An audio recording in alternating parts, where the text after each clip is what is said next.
It's no surprises that for many years, Australian cattle producers have called for change, with an overwhelming appetite for reform into their industry. This has resulted in numerous Senate inquiries being conducted, and funnily enough, each inquiry produced similar results, with most recommendations aimed at improving the transparency and efficiency of the Australian cattle industry. However, to date, we are yet to see any real action on most of the valuable advice.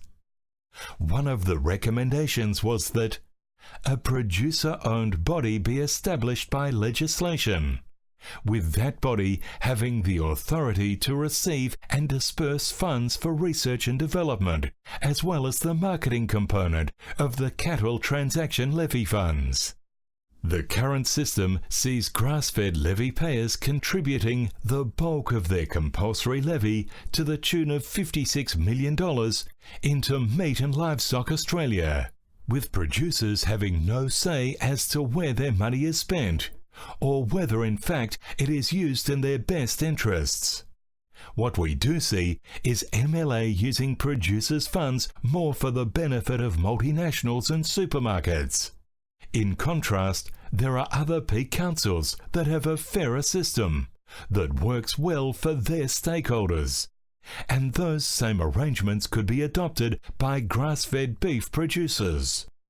For example, the Levy Collections Unit collects levies from live shippers and processors, and these funds go straight into their own service organisations, Australian Meat Processing Corporation and LiveCorp respectively.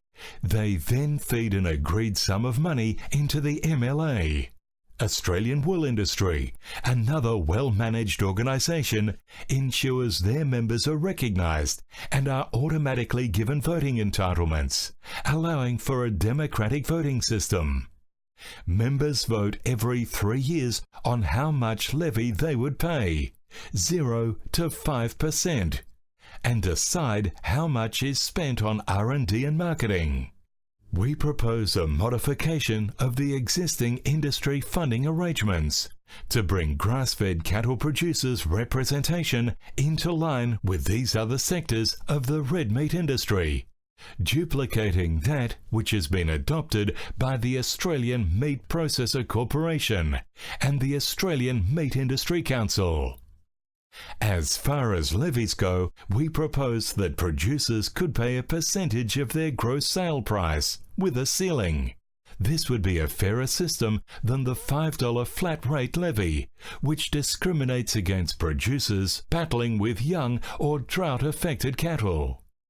This is only a start, but our full plan is to engage with the Commonwealth and state governments through the Agriculture Minister to push for implementation of the original recommendations.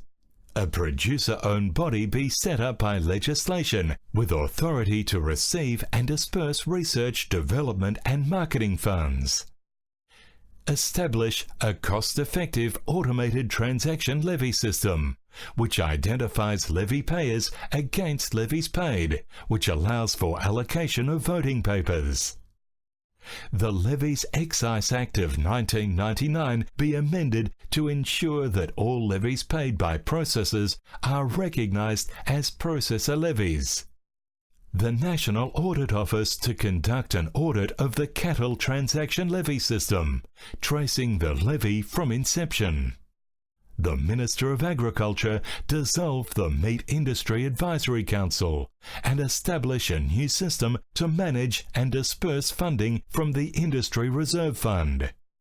The Minister should revoke the status of the MLA donor company.